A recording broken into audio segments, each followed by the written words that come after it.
Vocês estão bem? Estão felizes? Estão gratos? Estou vindo de uma batida aí de resfriadinho aí meio severo, né? Já tem mais de uma semana que eu estou nesse estado aí, então pedir que vocês tenham um pouquinho de paciência comigo e com a minha voz hoje, tá? Vou tentar não forçar muito, mas hoje a gente tem algo extremamente importante para tratar, que é a respeito da unidade da fé, de preservar a unidade e de não só preservar, mas perseverar nessa unidade, né? Então, a porção de hoje que a gente vai estar expondo aí Efésios 4, a partir do verso 1 até o verso 16.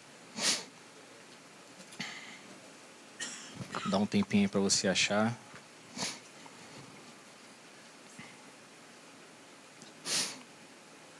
Estava aqui nesse período agora de adoração, né, com essa música, e pensando um pouco em tudo aquilo que a gente estava liberando aqui.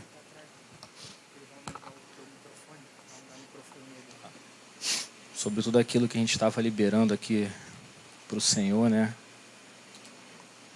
E realmente, Ele tem que ser a nossa fonte de satisfação.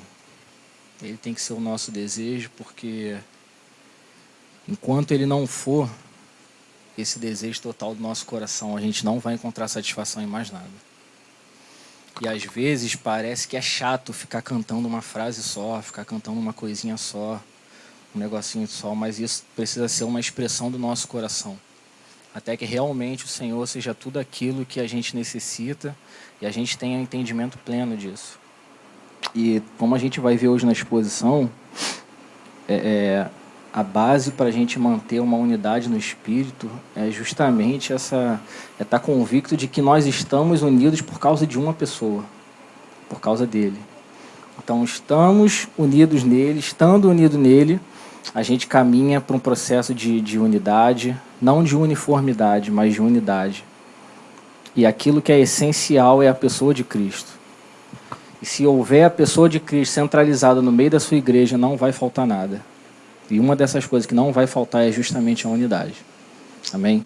Então, para dias de hoje, onde a gente vê muita separação, muita facção, até dentro da igreja, cara, esse assunto aqui ele é extremamente pontual para os dias de hoje.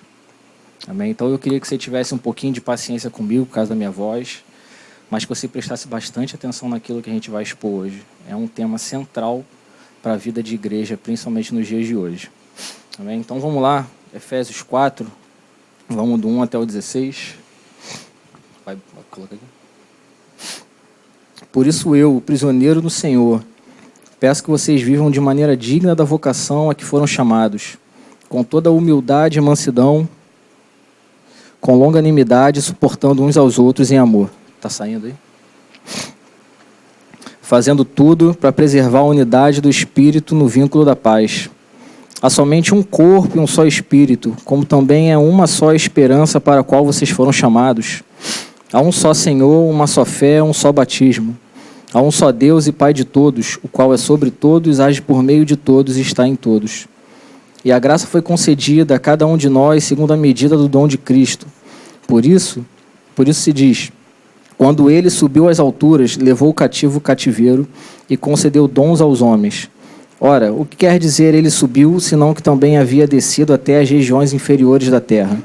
Aquele que desceu é também o mesmo que subiu acima de todos os céus, para encher todas as coisas. E ele mesmo concedeu uns para apóstolos, outros para profetas, outros para evangelistas e outros para pastores e mestres, com vistas ao aperfeiçoamento dos santos para o desempenho do seu serviço, para a edificação do corpo de Cristo, até que todos cheguemos à unidade da fé e do pleno conhecimento do Filho de Deus, ao estado de pessoa madura, à medida da estatura da plenitude de Cristo, para que não mais sejamos como crianças, arrastados pelas ondas e levados de um lado para o outro por qualquer vento de doutrina, pela artimanha das pessoas, pela astúcia com que induzem ao erro. Mas seguindo a verdade em amor, cresçamos em tudo naquele que é o cabeça, Cristo, de quem todo o corpo, bem ajustado e consolidado, pelo auxílio de todas as juntas, segundo a justa cooperação de cada parte, efetua o seu próprio crescimento para a edificação de si mesmo em amor. Amém? Vamos tirar mais um tempo de de oração. Eu quero, vocês orarem por mim, eu quero orar por vocês agora. Pai, eu oro ao Senhor nesse momento pela vida dos meus irmãos. Eu oro para que tudo aquilo que o Senhor tem para liberar sobre nós essa manhã, Pai, nada daquilo se perca, Pai. Eu oro por mentes atentas, corações dispostos a ouvir aquilo que o Senhor tem para falar a nós essa manhã, Pai. Pedimos que cada porção que o Senhor tem para nós seja proveitosa nessa manhã. Que o Senhor possa usar a minha vida, a forma que eu seja um canal para abençoar os meus irmãos, Pai. Que a gente saia daqui transformado, crescendo na unidade, crescendo no conhecimento da vontade do Senhor para o nosso tempo, Pai. Para a glória do nome do Teu Filho. Amém. Então a gente vai ver Paulo trabalhando Efésios, e de Efésios 1 até o 3, ele vai falar muito de doutrina, né? Então a gente vai ver a nossa origem, a gente vai ver o nosso propósito. Nós vimos que nós fomos predestinados no Senhor, nós fomos escolhidos, predestinados, e tudo isso para manifestar a glória do Filho de Deus. A gente viu também da onde Deus tira a gente, né? Ele salva a gente de uma vida totalmente distante, disrupta, uma vida sem a graça dele, e por meio da graça ele tira a gente desse distanciamento e nos coloca perto dele, nos permite acesso ao Senhor com confiança. Nós vimos também que o Senhor ele não só faz essa restauração da comunicação entre o homem e Deus, mas entre o homem e seu semelhante, né? E a partir daqui, do capítulo 4 até o capítulo 6, Paulo vai focar na parte prática da igreja. Então, uma vez que a gente foi fundamentado na doutrina da igreja, por assim se dizer, agora Paulo vai falar, olha, porque vocês já aprenderam tudo isso, porque ele acreditava que essa carta já tinha exposto aos Efésios e a todos aqueles irmãos por onde essa carta ia circular, uma posição de ser entendido de quem nós somos em Cristo, onde nós estamos assentados com Cristo em posições de governo e de autoridade, e agora ele vai chamar a igreja para uma posição de viver baseado em tudo aquilo que a gente já aprendeu. Então, se de 1 a 3 Paulo vai tratar a parte teórica, vamos dizer assim, de 4 a 6 ele vai tratar a parte prática. Não significa que de 1 a 3 a gente não veja aspectos de que a gente possa aplicar no nosso dia a dia. Também não significa que de 4 a 6 a gente não vai ver alguma espécie de doutrina. Mas a chamada de Paulo agora é para uma vida prática. Então, tudo aquilo que a gente já aprendeu até aqui, agora o apóstolo vai ensinar para a gente como a gente deve viver de acordo com isso tudo. Então, ele já vai começar aí no versículo 1, falando da base da unidade. E ele vai trabalhar do versículo 1 até o versículo 6 sobre essa base da unidade. E ele vai dizer, por isso eu, o prisioneiro no Senhor, peço que vocês vivam de maneira digna da vocação que foram chamados.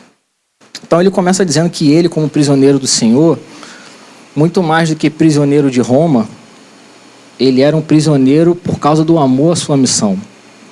Ele tinha um entendimento de que aquela prisão ali, por mais que seja domiciliar, por mais que tenha sido domiciliar, tivesse alguma flexibilidade, ele sabia que ele era preso por causa do seu amor à missão. Paulo não tinha nenhum problema, vamos dizer assim, em estar preso, porque ele sabia que aquilo era parte do propósito de Deus para a vida dele. Então ele vai dizer, peço que vocês vivam de maneira digna. Para a gente, essa palavra pedir, peço, ela passa muito batida, né? Porque a gente tem costume de pedir um monte de coisa um monte de vezes.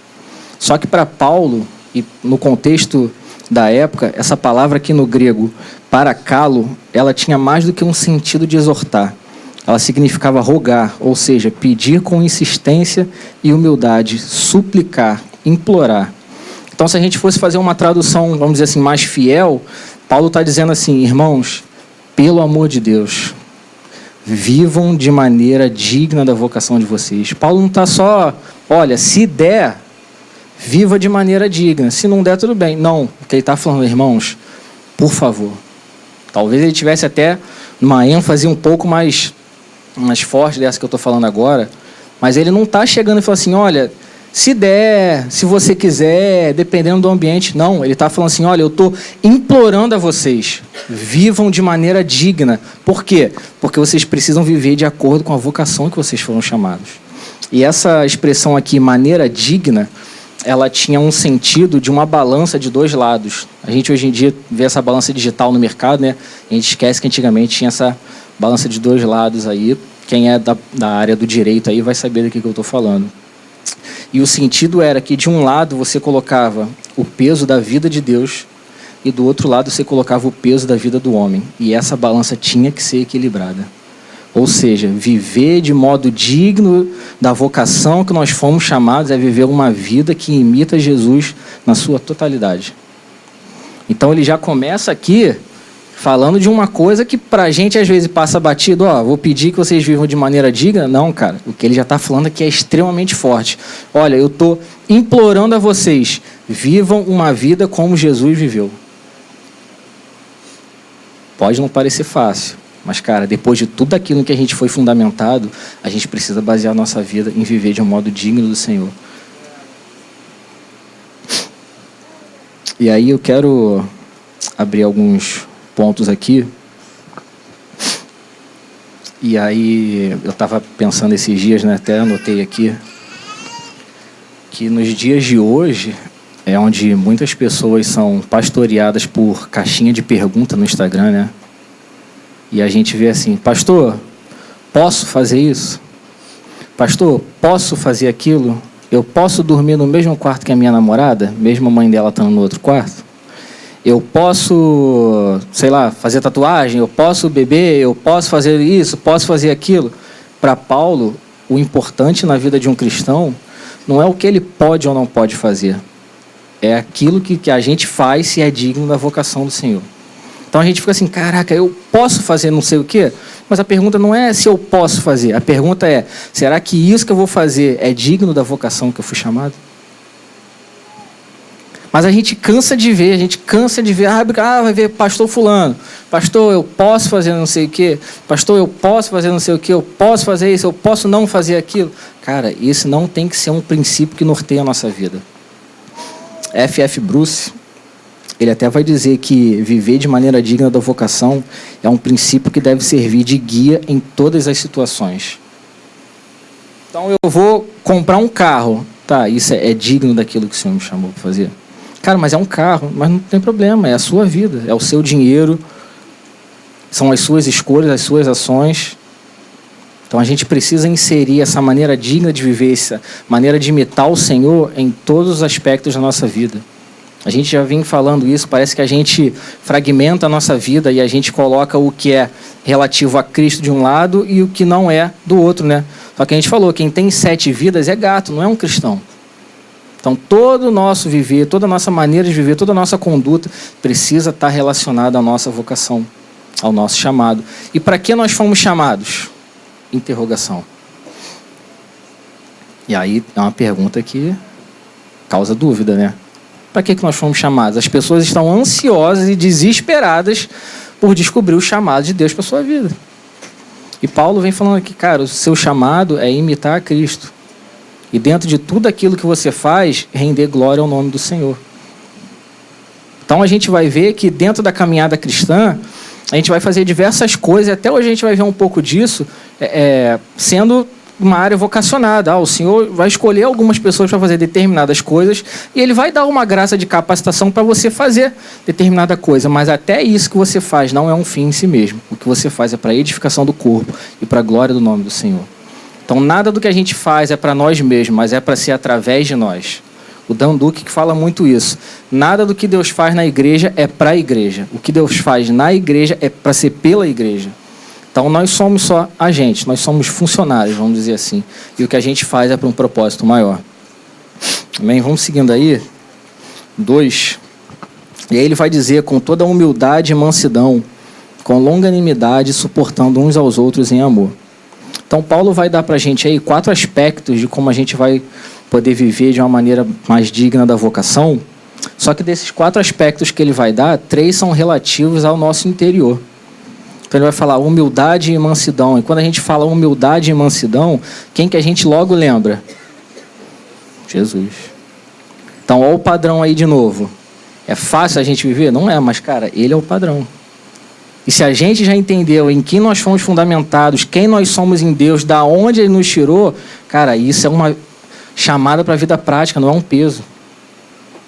O meu padrão não é o meu influenciador digital preferido, o meu padrão é Jesus. E aí a gente vai abordar aqui algumas características, vamos ver mais a fundo. E aí eu separei aqui a expressão dessas palavras.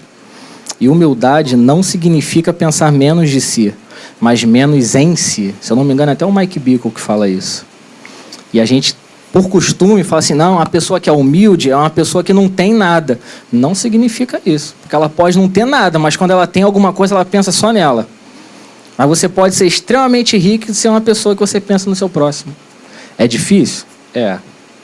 Porque a gente vê que o mundo acaba corrompendo a gente nessas questões de riqueza. Mas é isso que a Bíblia está falando. Ser uma pessoa humilde não é uma pessoa... Nossa, eu sou um miserável. Não, cara. Não é eu pensar menos de mim. É eu pensar menos em mim. É por isso que eu falei, vou comprar um carro. Mas será que esse carro glorifica o nome do Senhor? Faz com que eu haja de forma digna do meu chamado?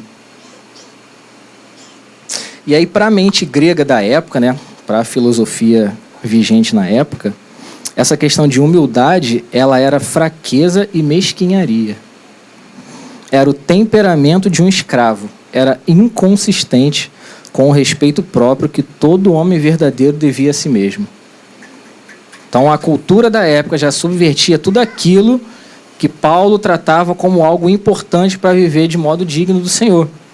E a gente vai ver que em Cristo a humildade se torna uma virtude. É por isso que ele é um aspecto interior que é gerado em nós por causa do Espírito que habita em nós. Então, tanto a sua vida quanto a sua morte, elas foram sem qualquer preocupação com a sua reputação.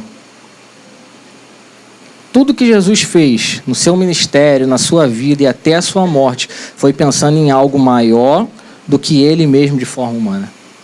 Ele sabia que o sacrifício dele resultaria em algo grandioso e o cumprimento do seu propósito aqui na Terra.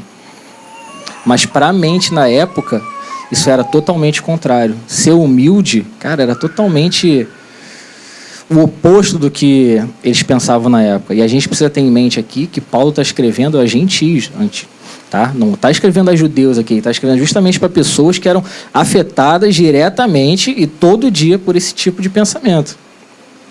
Então, o primeiro passo para a unidade é a humildade. E ele vem dizendo em seguida, mansidão. E mansidão é a ausência de disposição de fazer valer os direitos pessoais, seja na presença de Deus ou dos homens. E aí, quando a gente fala de direito pessoal, aí toca mais fundo, né? Não. Você prefere estar em paz ou estar com razão? Meu irmão, que se dane a paz, eu quero estar com razão. A gente vê um monte de gente falando isso por aí. Mas, cara, esse não é o reflexo de uma pessoa que é mansa. A mansidão, como diz Francis Schaeffer, é uma virtude dos fortes. Aqueles que poderiam exercer força para conseguir o que querem, mas optam por não o fazer. E, de novo, a gente vai ver isso na vida de Jesus. Essa semana eu estava vendo aquela série The Chosen, né? E é legal porque os discípulos, eles, embora seja toda uma figuração ali, né? Mas a gente vê como... A gente acaba tendo uma ideia de como seria mais ou menos a vida ali naquela época, né? E a gente vê assim como que eles realmente esperavam que Jesus fosse tomar o governo ali de Israel à força. Eles falam, cara, mas ele tá devagar, tá demorando. Ele pode. Eu falei, cara, não é assim, cara. É como se ele estivesse dizendo assim, eu posso chegar e tomar tudo, mas não é isso que eu vou fazer agora. Não é isso que eu quero fazer. Eu tenho algo muito maior e vocês precisam entender isso. Tem até uma partezinha, não lembro qual é o episódio, eu acho que é da 3ª temporada, que ele fala mais ou menos isso. Fala, cara, vocês precisam entender que não é desse jeito. E às vezes a gente quer fazer as coisas na nossa força, a gente quer fazer na força do nosso braço. E, cara, não é assim. Eu posso até fazer, mas isso não é um aspecto da humildade. E se a gente precisa, se a gente quer imitar Jesus e viver uma vida de acordo com o jeito que ele viveu, cara, isso precisa ser realidade nos nossos dias. E aí também ele vai falar que essa palavra mansidão aqui, no grego praus, era empregada em especial para designar um animal submetido completamente à disciplina e controle. Então nós estamos completamente submetidos à disciplina e ao controle do Espírito. E ele vai guiar os nossos passos. A questão é, será que nós realmente e de fato estamos submetidos ao controle do Espírito? Será que o controle do Espírito tem sido evidenciado na nossa vida? No nosso trabalho, na nossa família, no vizinho, até com os irmãos da nossa comunidade? até com irmãos de outra comunidade que são diferentes da nossa, mas que fazem parte do corpo de Cristo, da Igreja Universal do Senhor. Então são perguntas que vão ficando pra gente aí. E aí hoje, gente, eu consegui fazer os slides. Eu fiz não, né? Cadê o Felipe? O Felipe fez pra mim, glória a Deus pela vida dele. Maurício, slide 1 aí, se der pra colocar. Dá pra ler, gente? Então tá... Nota 8, né? Nota 8. Achei que ia estar... Tá maneiro.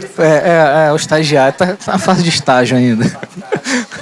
Devia ter elogiado depois, né? Ter deixado pra elogiar depois. Não foi o Felipe não, gente. Tava brincando. Fui eu que fiz. Mas eu vou ler aqui.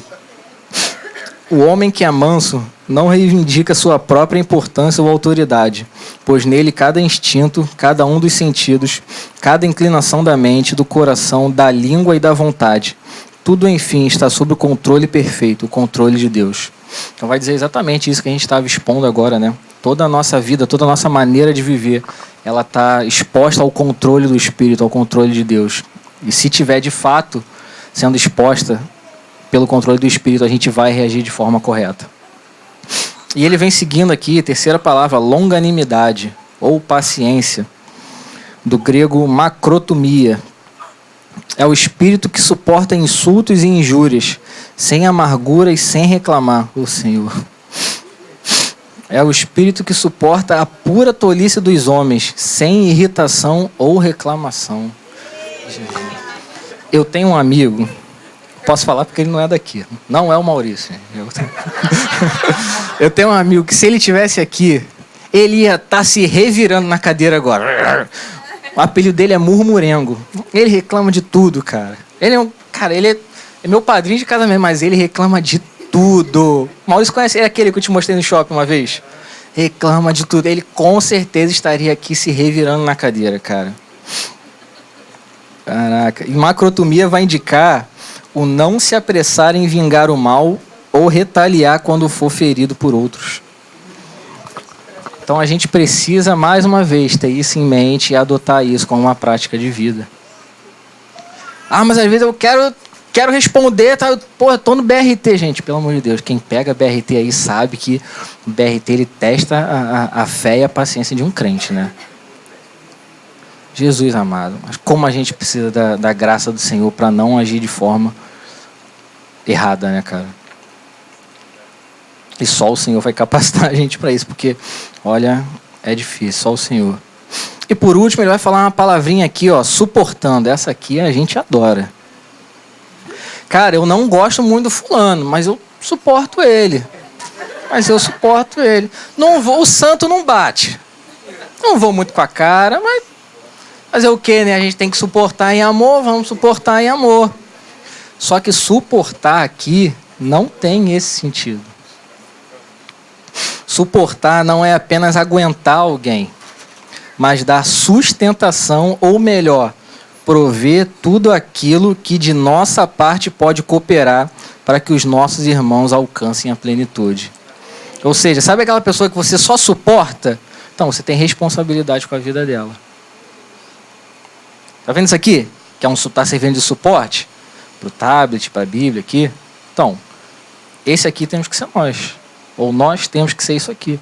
Um suporte para aquelas pessoas que estão numa caminhada para chegar até a plenitude, estão numa caminhada de amadurecimento, de crescimento, de desenvolvimento. Não é só, cara, deixa ele lá, eu só suporto ele. Não, cara. Seja uma pessoa que vai suportar essa pessoa, que vai levantar ela, que você vai plataformar ela. Você é uma plataforma para essas pessoas. E dentro da caminhada, da fé, a gente vai ver que em alguns momentos nós é que vamos ser suportados, cara. Principalmente pela nossa liderança. Tô dando a moral para eles depois. Aleluia. Glória a Deus. Mas tá vendo como é importante a gente entender de fato essas coisas? Cara, longanimidade, a gente acha que é uma coisinha bobinha. Não, vou ter paciência aqui, vou respirar até 10, vou contar até 10, vou respirar fundo. Cara, isso aqui está retratando Deus. Dentro do nosso momento de meninice, de imaturidade, até quando a gente estava distante do Senhor, ele é longânimo. Ele é paciente. Ele sabe esperar. Então a gente precisa adotar esses aspectos como forma de viver no nosso modelo prático. E como que a gente pratica tudo isso? Em amor. A base de toda essa prática, ela vai ser em amor. Até em Efésios, se não me engano, 3,17, né? Paulo vai falar para a gente ser arraigado e alicerçado em amor, né? Então não é só um sentimentozinho barato. É realmente uma vida de construção desse amor para que a gente fique firme ali, fundamentado, enraizado e bem crostrado mesmo, tudo isso, para que a gente possa desenvolver essas características. Então, tirando o suportar, todas as outras três vão ser virtudes internas, que vão depender da vida do Espírito em nós. Não é algo que amanhã a gente vai começar a produzir. É uma ação do Espírito no interior do homem. Amém, gente? E aí ele vai tocar num ponto muito importante, na minha visão aqui. Versículo 3. Fazendo tudo para preservar a unidade do Espírito no vínculo da paz. Então a gente viu que a gente faz tudo isso em amor, e o vínculo para tudo isso também é a paz. Mas aí ele vai dizer que a gente deve fazer o que a gente quiser para preservar a paz, né? Amém? Amém? Amém ou não? Amém. Ué, tá meio a meio. Vamos botar a enquete do Instagram. A gente faz o que a gente quiser para preservar a paz? Não. Faz só algumas coisas? Não. Faz o que der na telha? Não. Faz o que a gente suporta? A gente faz tudo. Mas aí a gente faz tudo para construir a paz? Preservar. A paz, ó. A unidade, olha eu já trocando. A unidade já existe. Alguns teólogos vão tratar como um dom de Deus, essa unidade do Espírito. E eu achei muito interessante isso. Então, qual é o nosso esforço aqui? Fazer de tudo que cabe a nós para preservar algo que Deus já deu à igreja. Eu não preciso construir a paz com vocês, nem vocês comigo. Unidade. Gente, quando eu falar paz aqui, é unidade, pelo amor de Deus. Corta isso aí no vídeo depois, hein? A gente precisa fazer de tudo para preservar a unidade. É a unidade do Espírito, não é a unidade do Tiago, não é a unidade do Wagner, não é a unidade da comunidade Manifesto. É a unidade do Espírito. E isso tem a ver com a igreja no mundo todo, a igreja invisível. Então eu devo manter a paz com os meus irmãos aqui? Sim, mas com o resto do corpo de Cristo também, cara. E a gente vê hoje em dia um monte de briguinha e picuinha por causa de coisa boba, cara. Ah, mas na igreja tal não pode usar boné, aqui pode. Eu falei, cara, não tem problema, não é isso que é essencial e fundamental, cara.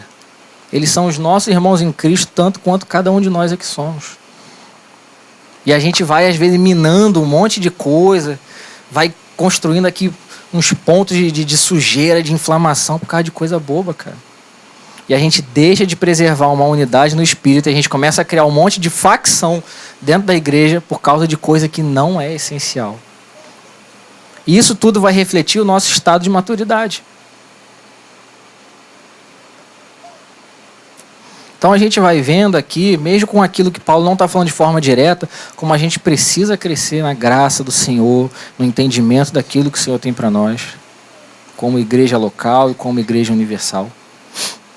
Amém? Então a gente vai manter toda essa unidade, não é paz, a gente vai manter a unidade no vínculo da paz. Essa paz que a gente já viu um pouco antes em Efésios, Jesus, ele faz a paz, ele é a paz e ele evangeliza a paz. Então, através de todo esse vínculo de paz, a gente mantém uma unidade no Espírito. E agora Paulo vai falar de fundamentos da unidade. Então, já do verso 4 aqui até o verso 6, ele vai falar de aspectos singulares que fundamentam a nossa unidade. Então, ele vai começar falando: há somente um corpo e um só Espírito, como também é uma só esperança para a qual vocês foram chamados. Então, um único corpo, o que Paulo está se referindo? Essa é fácil. Uma só igreja. Embora nós tenhamos várias comunidades espalhadas pelo Brasil e pelo mundo, nós somos um corpo. Nós somos uma família. Nós somos, como eu falei aqui algumas semanas atrás, nós somos o carral de Deus. Nós somos a família escolhida de Deus. Nós somos o povo do Senhor. Então ele vai falar de um só Espírito, o Espírito Santo, o Espírito que sela todo cristão a partir do momento que ele começa a fazer parte da família do Senhor. O Espírito sela a vida dessa pessoa. Então nós comungamos dentro desse mesmo Espírito. Não há um espírito para a igreja manifesto, não há um espírito para a igreja vizinha, não há um espírito na igreja dos Estados Unidos. Existe um só Espírito. Vai falar de uma única esperança. E que esperança é essa? O retorno de Jesus e a consumação do plano de Deus. E a gente às vezes entra em debates teológicos. A gente, que eu digo assim, a igreja num contexto geral, né, cara? E eu não vou querer ser polêmico nisso, nem vou entrar muito. Mas a gente vê às vezes brigas por causa de coisas que a gente defende ferrenhamente, mas no final elas continuam tendo a mesma visão de um retorno de Jesus, um retorno glorioso de Jesus. Então a gente precisa fundamentar, a gente precisa ter em mente que a nossa esperança é fundamentada na volta de Jesus. É claro que se tiverem comunidades que vão negar a volta de Jesus, é um outro aspecto, mas cara, a nossa esperança é a mesma. Mas a gente vai vendo diversos aspectos que são contrários, às vezes, a coisas mínimas que a gente aceita como até dogmas, e isso vira pontos de divisão dentro de igreja, cara. E Paulo está falando, cara, vocês são fundamentados em coisas essenciais que são uma só para todo mundo. E ele vai continuar dizendo, um único Senhor, Jesus, Ele é o nosso Senhor. Ele é não só o nosso Senhor, como o nosso dono, cara. Vai dizer que se Cristo é cultuado e honrado como Senhor, nem ambição pessoal, nem espírito partidário, nem disputas acerca de questões secundárias podem quebrar essa unidade. É tudo por causa dele, não por causa da força do nosso braço. Vai falar de uma só fé, uma só verdade. E fé aqui está falando da confiança que a gente deposita em Jesus. Não está falando de confissões de fé diferentes.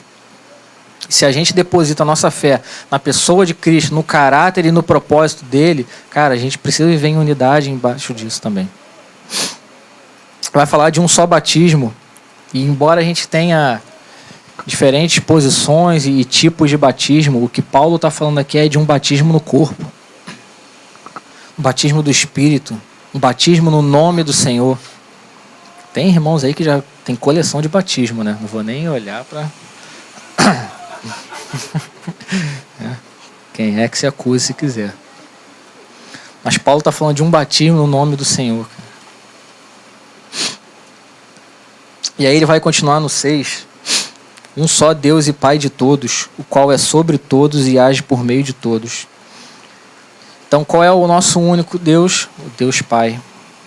E aí acho interessante que a gente vai ver que a paternidade é o fundamento da igreja como família, né? Apesar de toda essa diferença entre irmãos, estilos musicais, personalidades diferentes, tipo de vestimento diferente, a gente faz parte da mesma família. E essas coisas secundárias não podem ter o poder de dividir a igreja. Nem de fazer a gente parar de perseverar na preservação da unidade do Espírito. A gente acaba criando grupinho, né? A panelinha, né? Cara, a gente precisa ter uma visão um pouco mais macro desse contexto de igreja universal. Ele vai falar sobre todos, por meio de todos e em todos. Então, sobre todos vai tratar do aspecto do domínio de Deus. Por meio de todos vai falar da providência de Deus. E em todos vai falar da presença de Deus. E aí a gente vai para o nosso segundo slide. Esse vai sair grandão. 8,5 esse aí. Então, Francis Foulkes vai dizer que num mundo que renunciou a Deus, essa convicção a seu respeito deve unir os homens mais intimamente do que qualquer outro laço humano. Os cristãos creem que vivem num mundo criado por Deus, controlado por Deus, sustentado por Deus e preenchido por Deus. E ainda mais, que Deus habita neles e está operando seu propósito por meio deles. Onde uma tão profunda e ampla unidade pode ser encontrada, senão na comunhão daqueles que partilham de tal fé e experiência? A conclusão inevitável é de que as divisões, além de serem uma tolice inconsistente, enfraquecem o testemunho que a igreja deve dar ao mundo da fé tão gloriosa que possui. Então, uma vez que a gente perde tempo, segundo o que ele está falando aqui, em pontos que vão causar divisões dentro da igreja, a gente devia estar gastando tempo confessando uma fé que une a igreja. E aí, cada um pense aí consigo mesmo em relação àquilo que a gente vive no dia a dia, aquilo que a gente faz no dia a dia, que em vez de contribuir para a unidade, contribui para a divisão. Eu tenho um amigo que ele é penteca, assim, puro, mano. Só não é puro porque ele não vai de terno para a igreja, mas ele é dessas igrejas. E embora a gente não seja penteca desse jeito, cara, o que me une a ele é a nossa fé. É Jesus, é um batismo, é um só Deus e Pai. Então, embora a igreja dele tenha algumas visões diferentes, ele chega para mim e fala assim, cara, eu fui alcançado por Jesus. Eu vivi uma vida na drogadição, eu vivi uma vida marginal, mas, cara, Jesus alcançou minha vida e restaurou a minha família. Como que eu vou deixar coisas secundárias me separar dele, cara?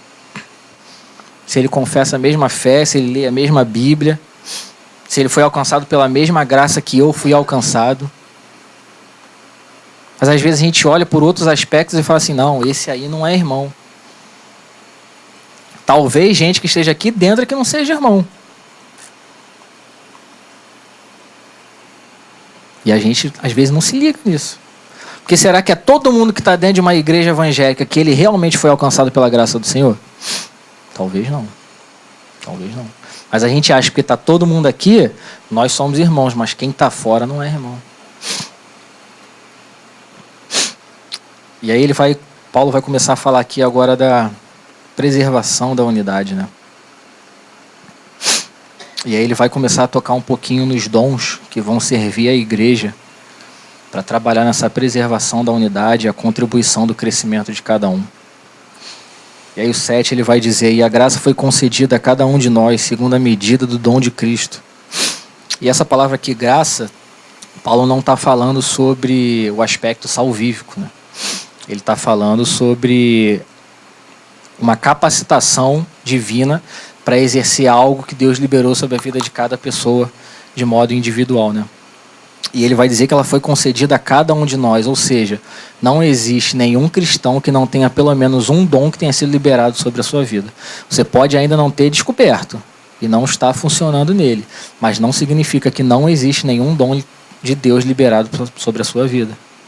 E a gente precisa entender e descobrir, entender no Senhor qual é essa graça que é liberada sobre nós para que a gente contribua de forma plena para o crescimento do corpo. Só que a gente também precisa entender que essa graça, esse dom aqui é diferente de um talento pessoal. Vamos dizer assim, tem pessoas que têm habilidade inata para desenho. Eu não sou uma dessas, eu não sei desenhar nada, eu não sei desenhar uma árvore. Mas tem crianças que, de repente, com 6 anos, ela vai fazer um desenho perfeito. Eu tenho um primo que é assim, ele faz um desenho incrível e ele nunca entrou numa escola de arte. Mas não é isso que Deus está falando, que Paulo está falando, que essa graça que foi concedida é uma graça para a edificação do corpo. Ou seja, tem algo específico para mim e para a sua vida, que quando a gente exercer de forma plena, a gente vai trabalhar na edificação do corpo como um todo. Ele vai falar segundo a medida do dom de Cristo, e essa palavra, essa expressão aqui, medida do dom de Cristo, medida do grego metron, ele vai falar justamente de uma esfera de atuação. Então tem pessoas que vão, na verdade todos nós vamos atuar dentro de uma esfera de atuação precisa e exata relacionada àquilo que o Senhor liberou para cada um de nós. Amém? E aí a gente tem aqui a terceira citação.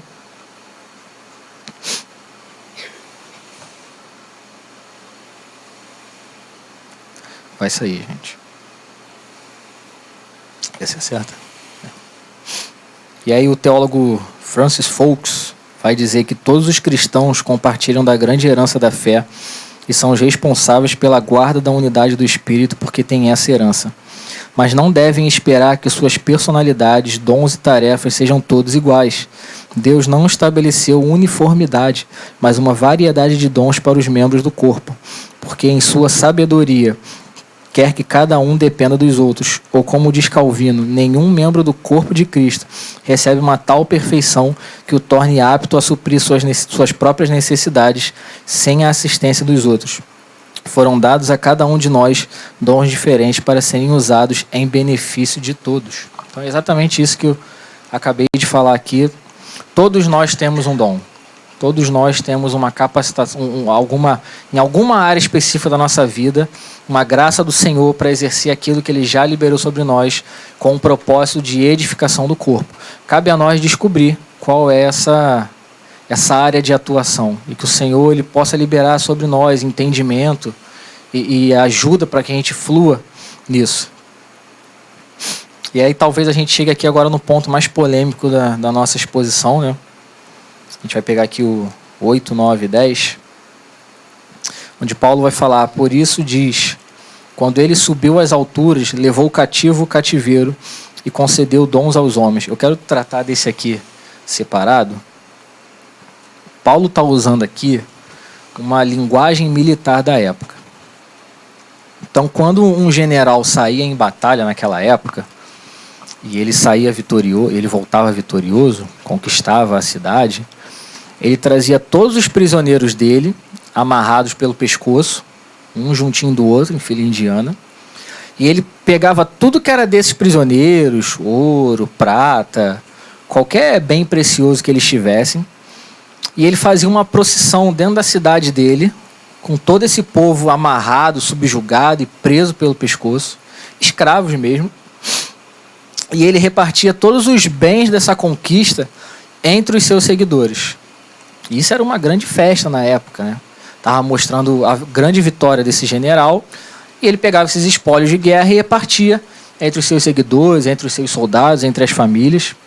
Então, Paulo está usando justamente essa linguagem para falar que Jesus, como um general vitorioso, distribui todos esses bens que ele conquista entre os seus seguidores.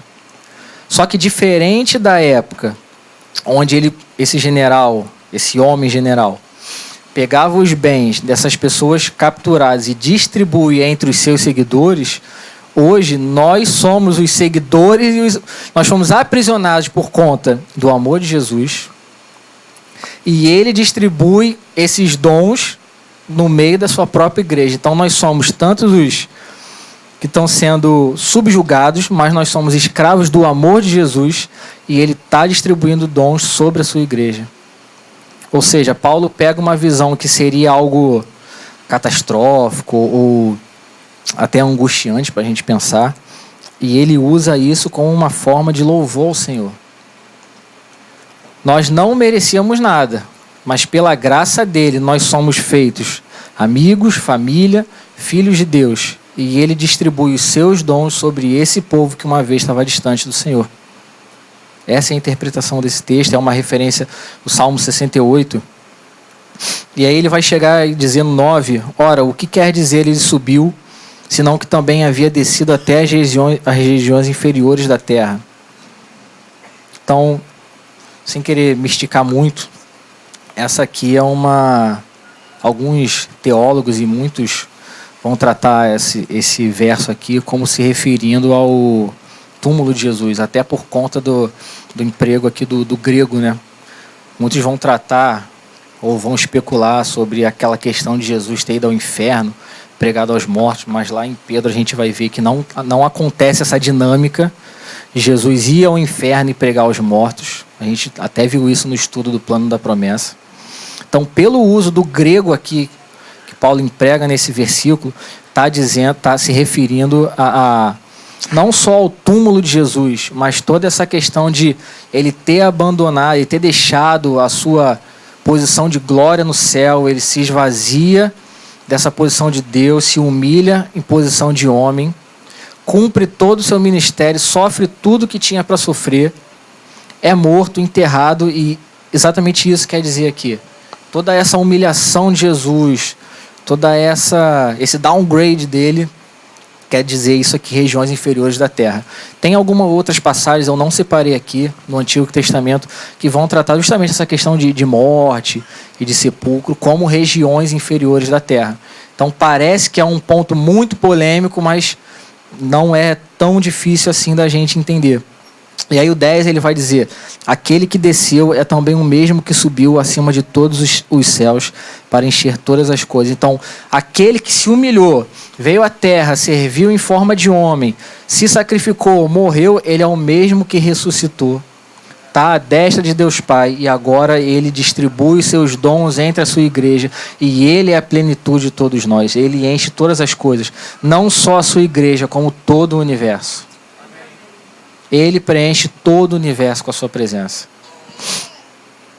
E aí, a partir do 11, ele vai começar aqui a definir um pouco desses dons, né? Ele vai dizer: e ele mesmo concedeu uns para apóstolos, outros para profetas, outros para evangelistas e outros para pastores e mestres. Talvez aqui a gente também tenha mais um ponto um pouco polêmico, vamos dizer assim, por causa dessas atribuições aqui, principalmente apóstolos e profetas, né?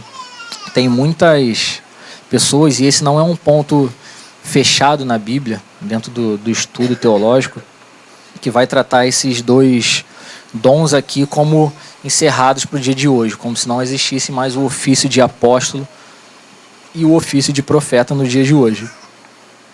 Mas, deixando essa discussão em parte, ou melhor, a parte, vamos tratar um pouco como esses ofícios influenciam a igreja nos dias de hoje.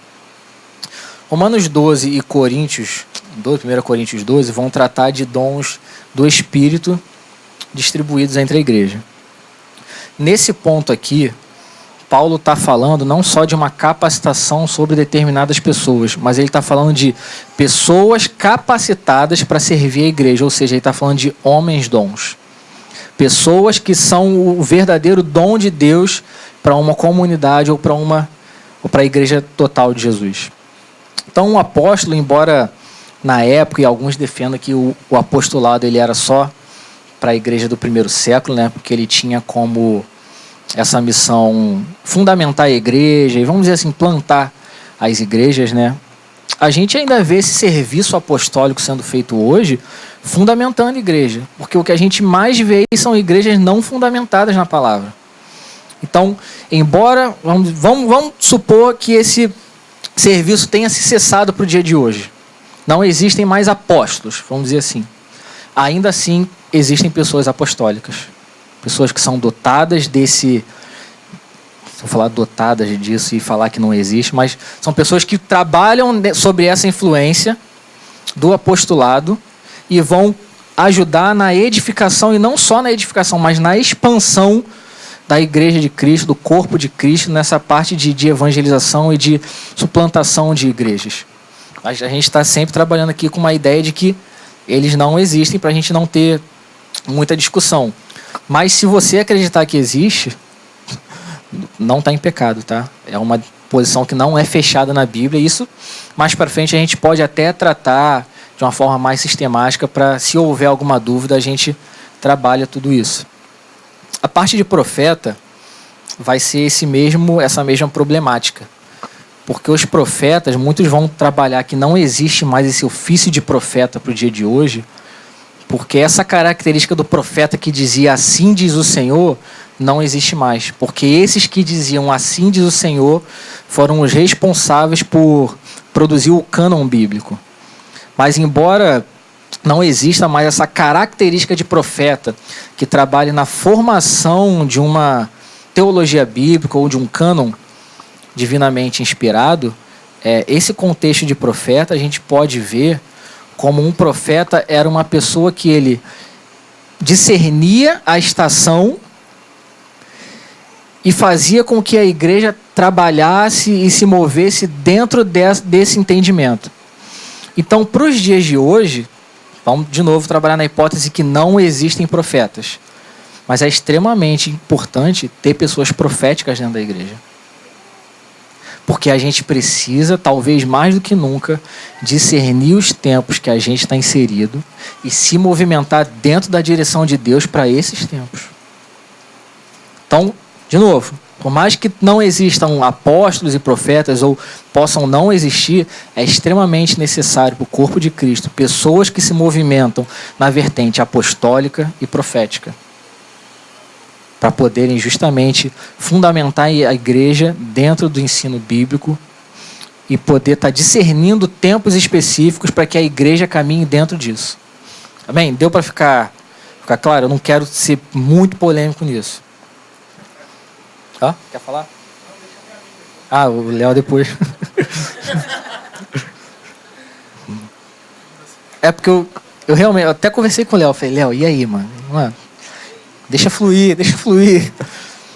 Só que pode ter alguns pontos muito polêmicos aqui, e aí a gente pode acabar saindo dessa nossa ideia da questão da unidade. E aí o evangelista, ele vai ser o contrário do profeta. Por quê? Porque se o profeta, ele entende o tempo do mundo e faz com que a igreja caminhe no oposto disso, dentro daquilo que Deus está direcionando, o evangelista, ele vai falar do mundo sobre a igreja. Então ele é uma pessoa dotada de graça do Senhor para poder comunicar ao mundo aquilo que Deus já fez.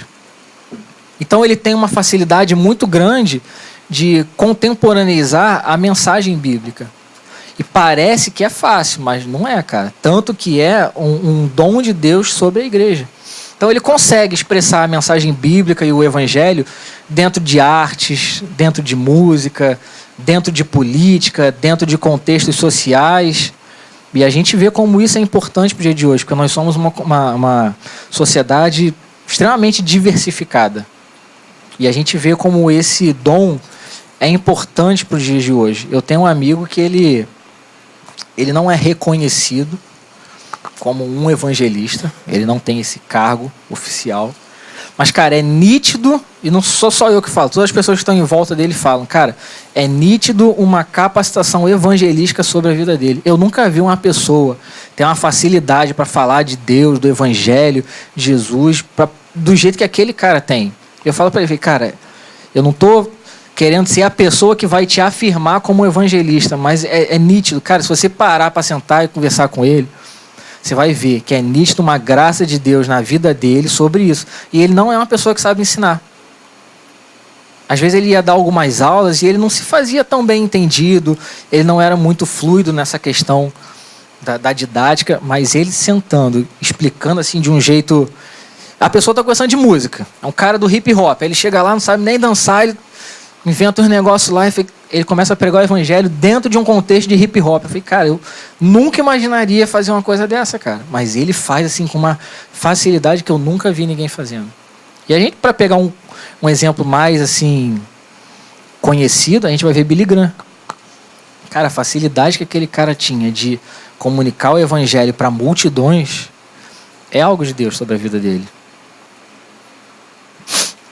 E aí a gente vai chegar no ponto aqui, pastores e mestres.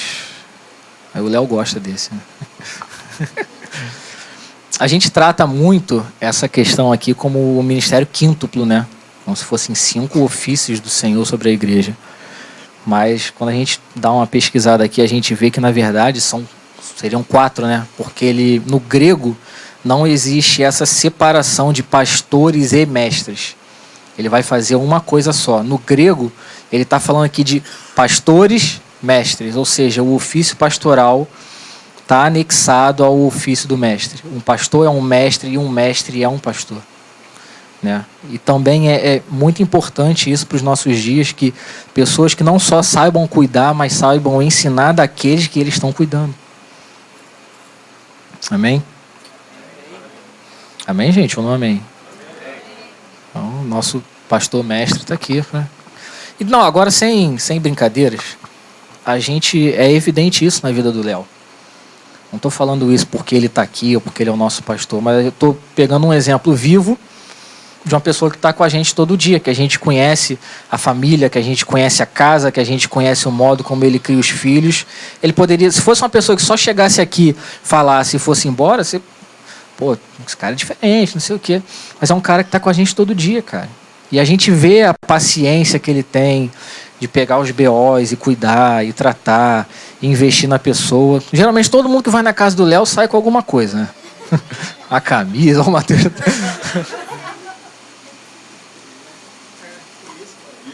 Uma camisa, um boné, livro. É. Sem café não sai, mano. Um café tem que ter, mano. Tá uma besteirinha, né? E a gente vê essa qualidade no cuidado e também no ensino, né? Então, por mais que você queira acreditar, e eu te dou liberdade para acreditar que existe o ofício de pastor separado de mestre, cara, tá aqui um exemplo do que eu tô falando. Um pastor mestre. Cara, você vai na casa dele, ele tá trabalhando, mas sempre tem uma rabinha aqui, cara. Isso aqui é importante eu falar. Eu tô construindo essa ideia aqui. A mente já tá trabalhando. Caramba, vou botar isso aqui na pregação, não sei o quê. Então a gente vê um exemplo vivo, cara. Não, agora eu tô elogiando ele mesmo, não tô zoando não. A gente vê um exemplo vivo de como é importante ter pessoas que saibam conciliar esse serviço, esse dom de Deus para a igreja. Que saiba cuidar de pessoas e ao mesmo tempo ensinar, cara. Dentro de uma doutrina bíblica saudável, cara. Que a gente precisa de hoje em dia são pregações, são exposições saudáveis acerca daquilo que Deus quer que a gente entenda. E a gente vê hoje em dia, cara, parece que essas questões aqui desses dons fica muito vago por conta de homens que são levantados sem a autoridade de Deus para exercer alguns desses pontos aqui. E aí a gente fica pensando, cara, será que existe? Porque, pô, gente, a gente vê, principalmente no Instagram aí, nessas páginas assim de pentecostalismo, né? Pô, o cara tá pregando e do nada ele para a pregação para conversar com o anjo.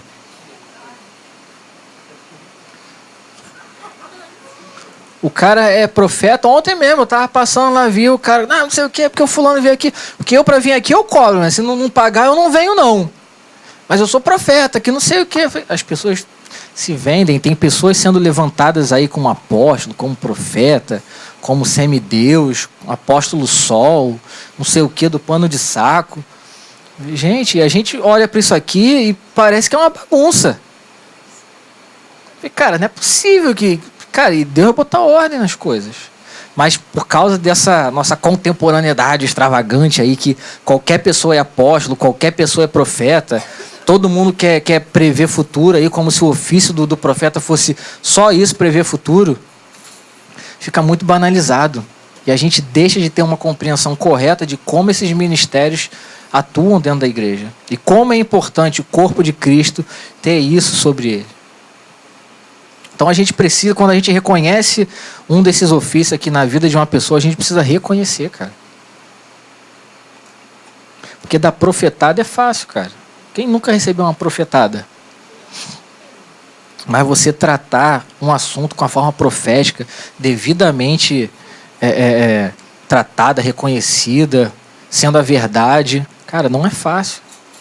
Não é fácil. Então a gente precisa reconhecer pessoas que tenham esse chamado de Deus sobre a sua vida, porque eles são bênção para a igreja, eles são para a edificação do corpo de Cristo. Então eu quero de alguma forma abençoar a vida do Léo, não tenho nada físico aqui para te dar, mas não tem um livro aqui. Mas, cara, eu reconheço isso na sua vida, cara. Você é um presente de Deus para a nossa comunidade, cara.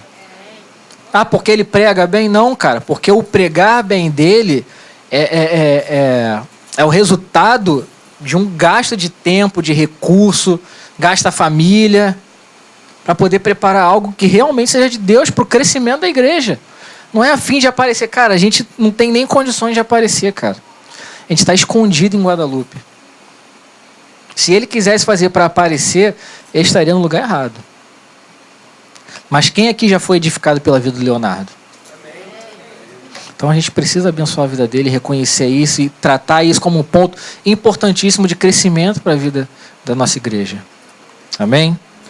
Vou só abrir um parênteses aqui, eu estou falando dele, eu vou continuar falando dele. Teve um dia que a gente foi numa comunidade lá em Bangu. Foi em Bangu? Foi em Bangu, né? Cara, você tinha que ver como as pessoas ficavam assim, ó. olhando para ele. Falei, cara, só que a gente está aqui, ó. Eu posso ir lá na casa dele tomar um café com ele e ele expor a mesma coisa. Eu também fiquei assim. Eu falei, cara, o que esse cara tá falando, mano? Minha cabeça tá saindo fumaça aqui já, mano. É uma comunidade saudável lá. Não tô falando que não é, não. É uma comunidade saudável, que a gente tem aliança e tal. Mas, cara, a importância que as pessoas estavam dando para a vida dele naquele lugar, cara. E às vezes a gente...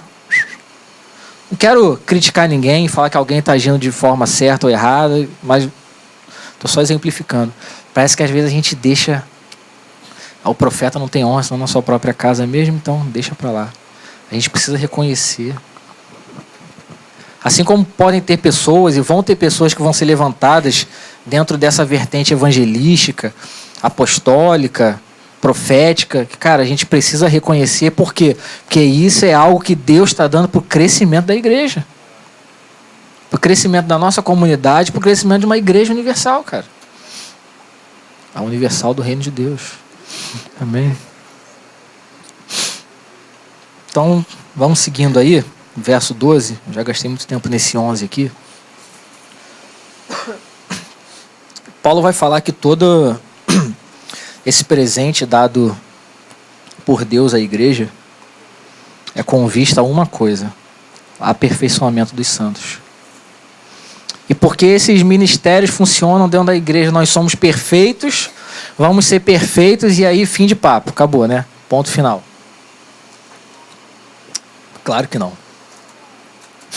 O aperfeiçoamento dos santos, ele tem uma finalidade: o desempenho do seu serviço para a edificação do corpo de Cristo. Então, qual é a função desses ofícios, desses dons, desses homens dons para a igreja de Cristo no dia de hoje? Edificar o corpo de Cristo. Não são profetas, apóstolos, pastores, mestres, evangelistas que fazem o que fazem para ter um reconhecimento próprio, para crescer o seu número de seguidores no Instagram e para ele começar a ir em mais igrejas ensinar ou profetizar ou evangelizar grandes grupos para ele ter isso de volta. Não, são coisas que Deus dá à igreja para a edificação do seu corpo. E o corpo vai sendo edificado, desempenhando o seu serviço para a edificação do próprio corpo. Então, aquilo que Deus libera sobre a nossa vida, seja nesse ofício de liderança, vamos dizer assim, ou como os outros dons que o Espírito vai liberar sobre nós, é para a execução de um determinado serviço a fim de que a gente cresça como corpo. Lembra que eu falei, nada do que Deus faz na igreja é para a igreja, é para ser pela igreja? Então a gente vai se edificando, a gente vai crescendo e a gente vai abençoando outras pessoas, a gente vai cuidando de outras pessoas e outras pessoas vão crescendo e outras pessoas vão se desenvolvendo e o corpo vai se edificando cada vez mais. É isso que Paulo está falando.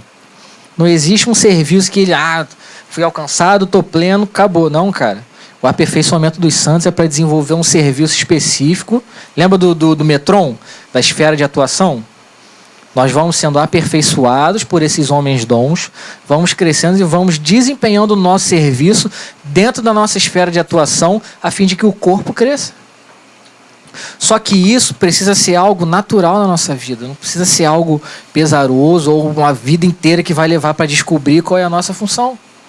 Porque um corpo, ele cresce naturalmente. Quando uma criança nasce, você não precisa chegar lá para essa criança e falar assim, cara, você tem que crescer. É natural que ela vai crescer. Só que às vezes na igreja a gente começa a ver determinadas coisas que vão influenciando no crescimento.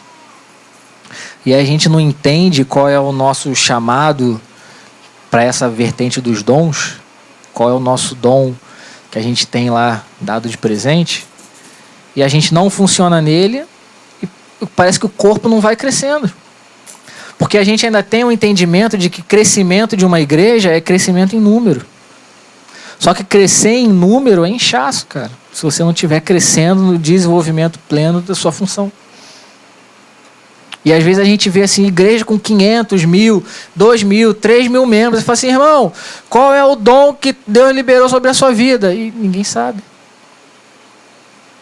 Não há edificação, não há crescimento. As pessoas não vão chegar à plenitude assim.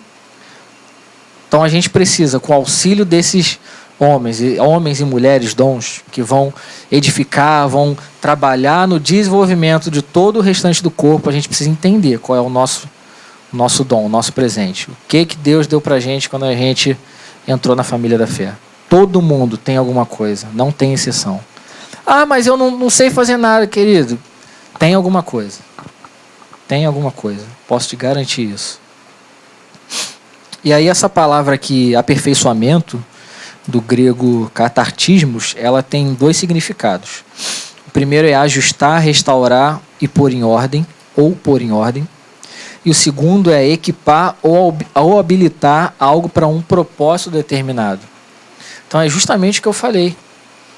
O ofício desses dons de Cristo sobre a igreja é para habilitar os santos para o cumprimento do seu propósito.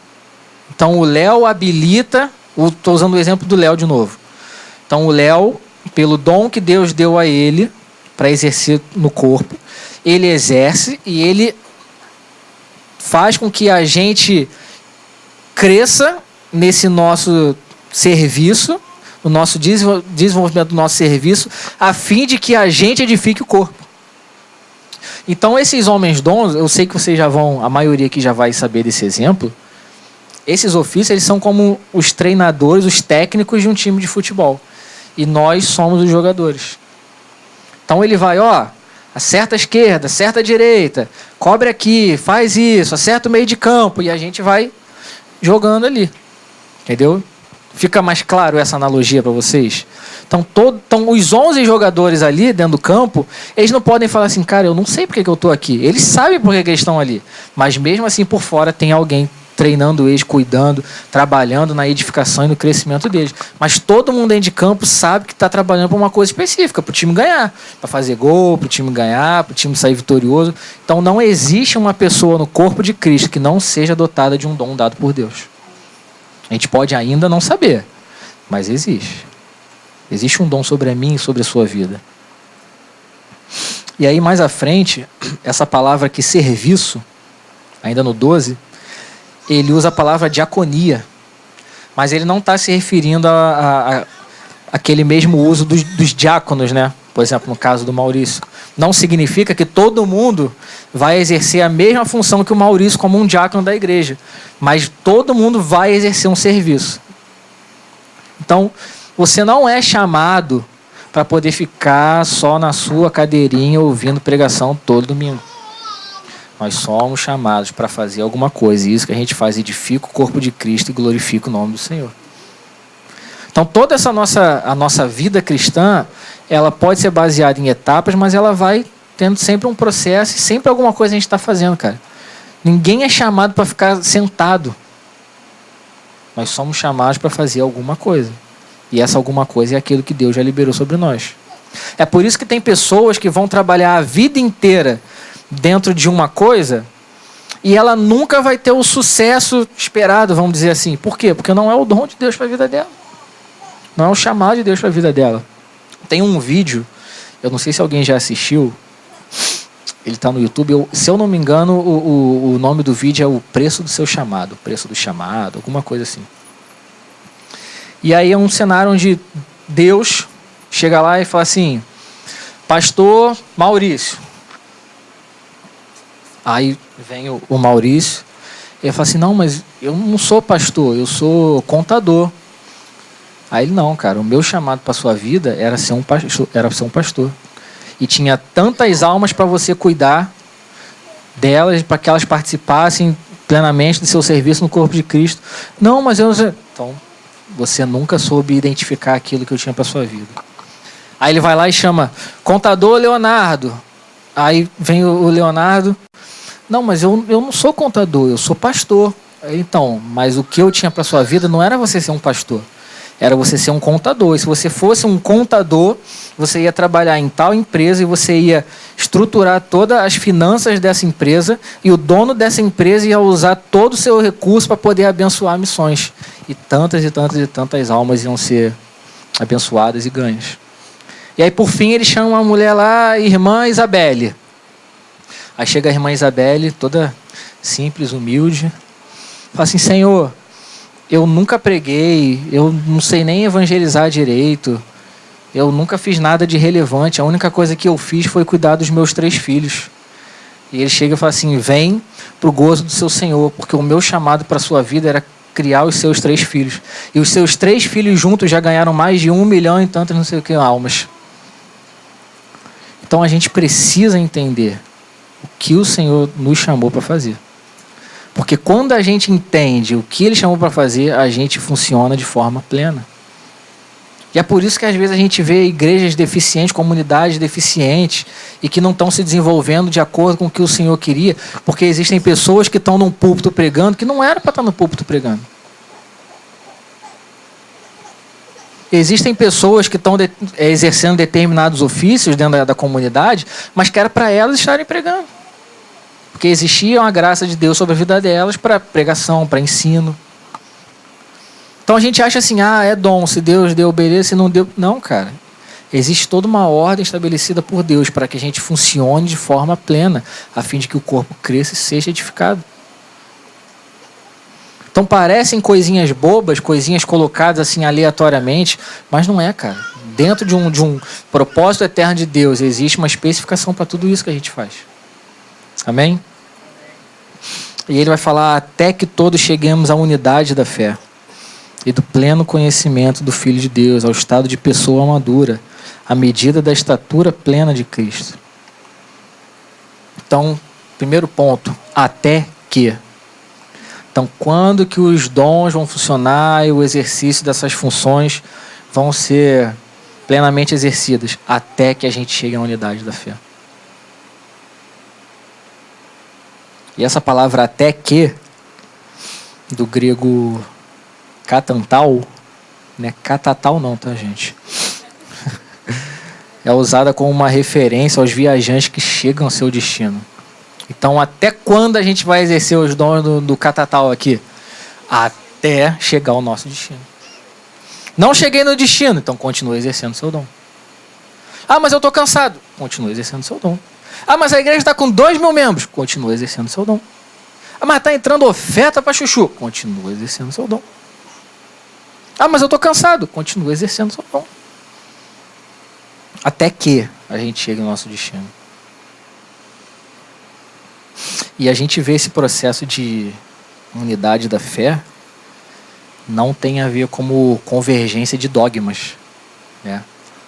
Não significa que a unidade da fé a gente vai todo mundo congregar e exercer o nosso modelo de culto exatamente igual.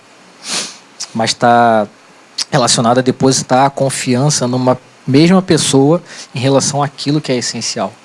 A gente vê lá em Atos 15, no Concílio de Jerusalém, Lucas vai falar assim, não havendo pequena discussão, ou seja, houve grande discussão.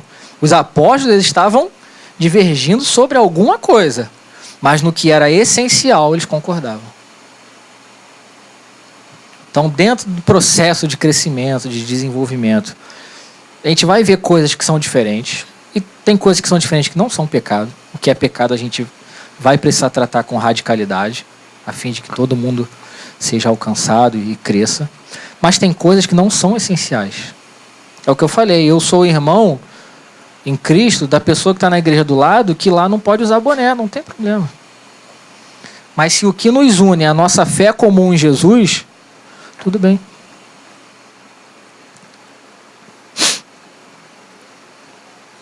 E aí ele vai falar a unidade da fé, né, cara? Não é algo que a gente julgue como fácil, né, cara? Mas é extremamente necessário. E a gente precisa chegar nesse ponto. E ele vai continuar falando, pleno conhecimento do Filho de Deus. E aí esse pleno conhecimento, ele está relacionado a duas coisas. Primeiro, reconhecer Jesus como Filho de Deus em todos os seus aspectos, pastor, salvador, Senhor.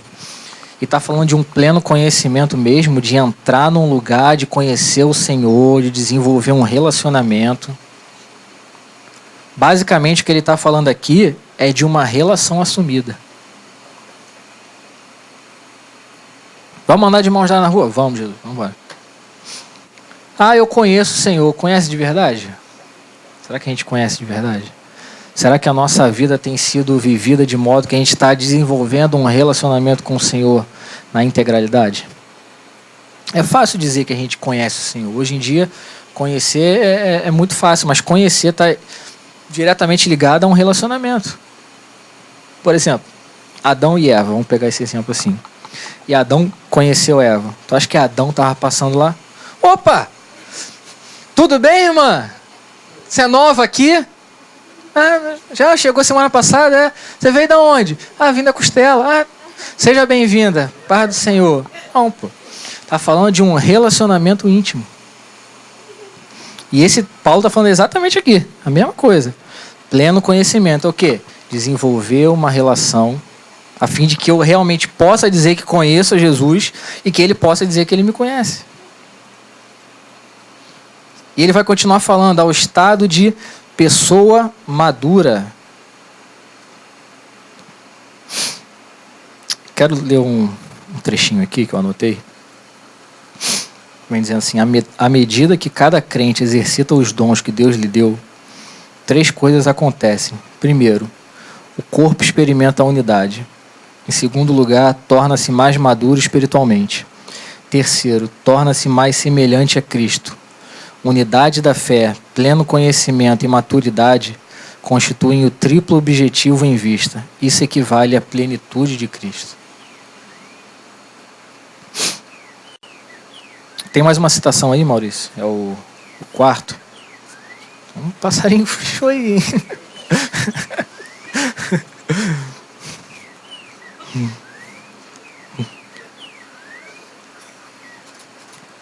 Está aberto já? Deus não está tentando produzir empresários cristãos bem-sucedidos que possam impressionar o mundo com seu dinheiro e influência. Ele não está tentando formar líderes de igreja bem-sucedidos que possam influenciar as pessoas com suas habilidades organizacionais e administrativas. Ele também não está tentando formar grandes oradores que podem mover as pessoas com palavras persuasivas. Ele quer reproduzir em seus seguidores o caráter de seu filho, seu amor, sua bondade, sua compaixão, sua santidade, sua humildade, seu altruísmo, sua atitude de servo, sua disposição de sofrer injustamente, sua capacidade de perdoar e muito mais do que caracterizou sua vida na terra. Essas coisas que vão convergir na unidade da fé e na plenitude de Cristo.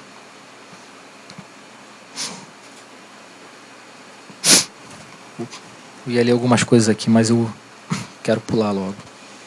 Vamos para o 14 aí. Para que não sejamos como crianças, arrastados pelas ondas e levados de um lado para o outro por qualquer vento de doutrina, pela artimanha das pessoas, pela astúcia que induzem ao erro. Então, o primeiro ponto que destaca aí para a gente é que não sejamos como crianças. E o que caracteriza uma criança? Imaturidade. Uma criança imatura. Ela vai arrastada para onde você quer levar. Ela vai de um lado para o outro. E a imaturidade em si, ela não é um pecado. Em algum ponto da nossa vida, da nossa caminhada de fé, nós fomos imaturos. A maturidade é concernente ao tempo e ao desenvolvimento. O problema é permanecer na imaturidade.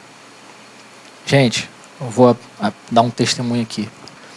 Eu já vi pessoas, professores de escola bíblica, que no dia de dar aula, chegou e falou assim: não vou dar mais aula,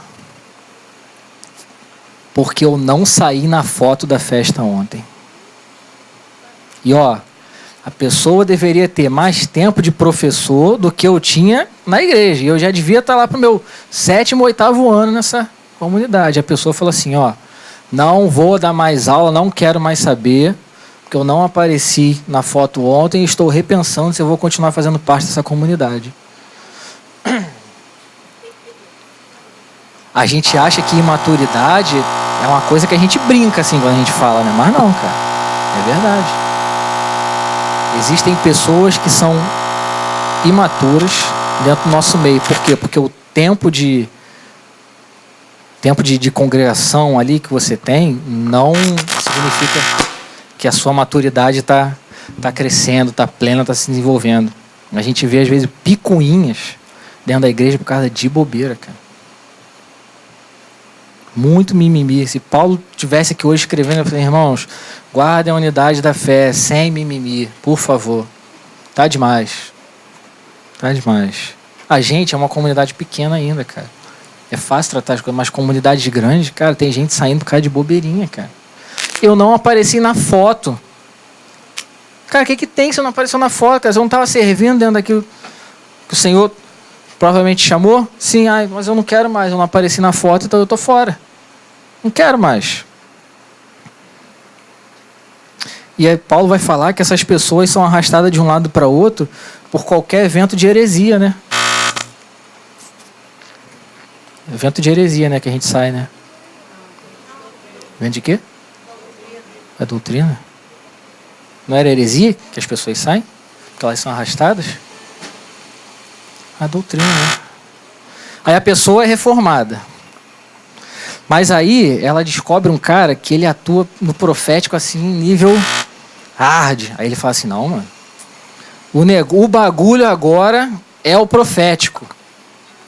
Mas aí ele vai num evento de missões e ele fala assim, não, cara, agora o bagulho é missões. O foco do Espírito é missões. Mas aí ele vê o Mike Bickle falando de oração e fala assim, não, cara, eu preciso gastar minha vida em oração. Eu vou vender o meu carro, a minha casa, eu vou para a Europa e vou ser missionário intercessor. A pessoa vai arrastada de um lado para o outro, parece um boneco de pano. Não está sendo arrastado por vento de heresia. Você heresia era fácil, a gente tratava aqui, combatia a heresia e acabou. Cara, isso é extremismo. E extremismo não é característica de gente madura. Um crente maduro, ele precisa ser integral. Ele entende que tudo isso é importante. Tudo isso contribui para o seu desenvolvimento. Bota o quinto slide aí, eu já estou acabando, gente.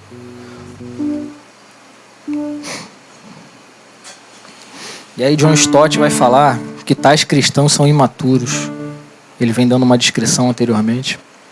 Parece que nunca conhecem sua própria vontade e nunca chegam a convicções firmes. Pelo contrário, suas opiniões parecem as do último pregador que ouviram ou do último livro que leram e caem facilmente como presa de cada nova moda teológica. Não podem resistir à artimanha dos homens, nem à astúcia dos que induzem ao erro. Não é o nosso tempo de igreja que define a nossa maturidade no Espírito. E aí a nossa busca não vai ser por encontrar um ponto e atacar os demais pontos, os outros pontos, tudo aquilo que a gente acha que não é mais importante. Pelo contrário, é discernir todos os pontos de forma correta, abraçar o que convém e descartar o que não convém.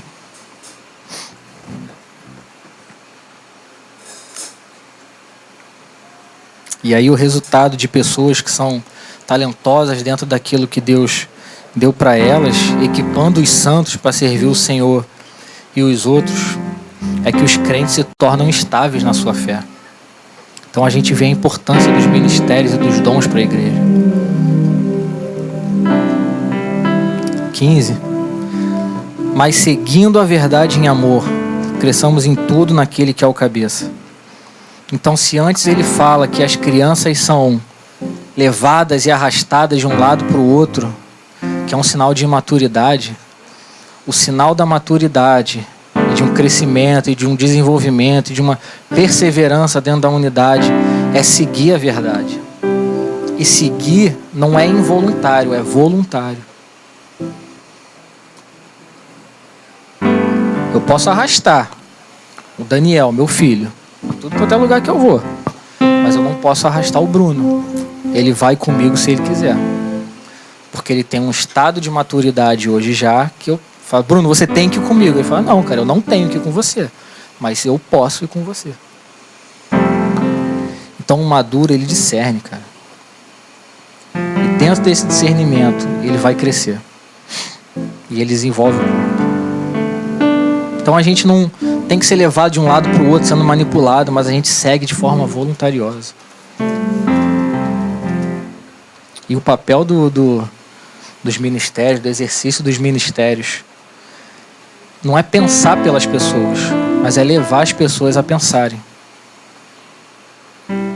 E aí vamos pro 6º slide aí pra gente acabar. A gente partir para a parte final, né?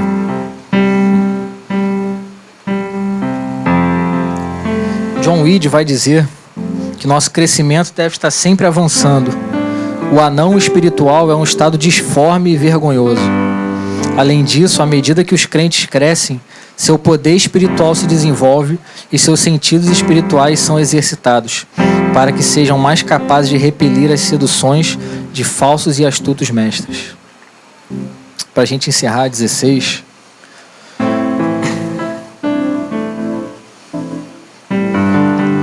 de quem todo o corpo, bem ajustado e consolidado pelo auxílio de todas as juntas, segundo a justa cooperação de cada parte, efetua o seu próprio crescimento para a edificação de si mesmo em amor. Então, se você quiser ficar de pé para parecer que a gente está acabando, fica à vontade. Então, Paulo vai terminar falando que um corpo bem ajustado e saudável, ele é bem alinhado por conta da cooperação justa. Não é fazer nem mais, nem menos. Porque fazer mais é ativismo e fazer menos é omissão. Mas quando eu faço aquilo que eu sou chamado para fazer, eu faço com leveza.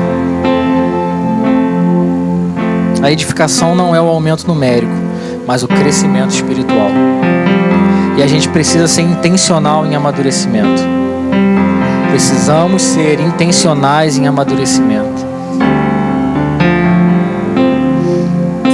Porque o crescimento ele é um processo natural. Ninguém escolhe crescer, mas a gente escolhe amadurecer. E tudo aquilo que amadurece, naturalmente cresce. Mas nem tudo que cresce, ele amadurece. E aí o 7, para a gente terminar, verso, slide 7.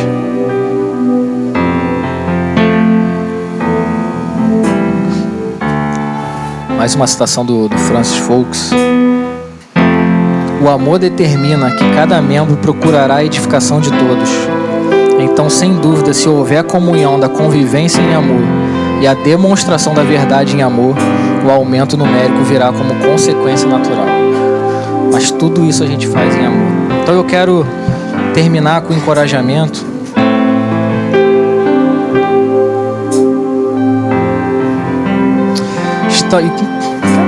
Vou deixar aqui uma indagação, uma frasezinha para a gente refletir.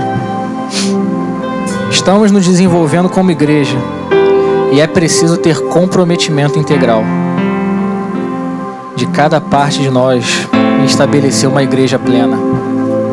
Foi por isso que Jesus morreu. Ele morre para que uma igreja plena possa ter espaço, possa nascer e se desenvolver. Que a gente possa caminhar em amadurecimento, irmãos. Ah, mas o que isso tem a ver com unidade? Tudo. Quando a gente caminha segundo os nossos propósitos, segundo a nossa vontade, segundo o nosso próprio entendimento, é difícil ter unidade. Mas quando a gente caminha no propósito de amadurecer e de crescer, a gente começa a ver que aquilo que Deus libera sobre a nossa vida é para a edificação do corpo todo. Não existe o eu, existe o nós. E a gente precisa preservar por isso. Chega de picuinha, gente. Chega de mimimi. Chega de falso comprometimento ou de um comprometimento raso. Eu não estou te chamando para um ativismo. Eu estou te chamando para um comprometimento verdadeiro dentro daquilo que Deus te chamou para fazer. Porque quando a gente exercer, cada um de nós exercer aquilo que Deus chamou para fazer, a gente vai funcionar de forma plena e o corpo vai ser edificado. e a unidade da fé vai ser estabelecida. Então vamos perseverar em unidade, perseverar na unidade que foi gerada, a fim de que a plenitude de Cristo sobre as nossas vidas seja alcançada. Então eu quero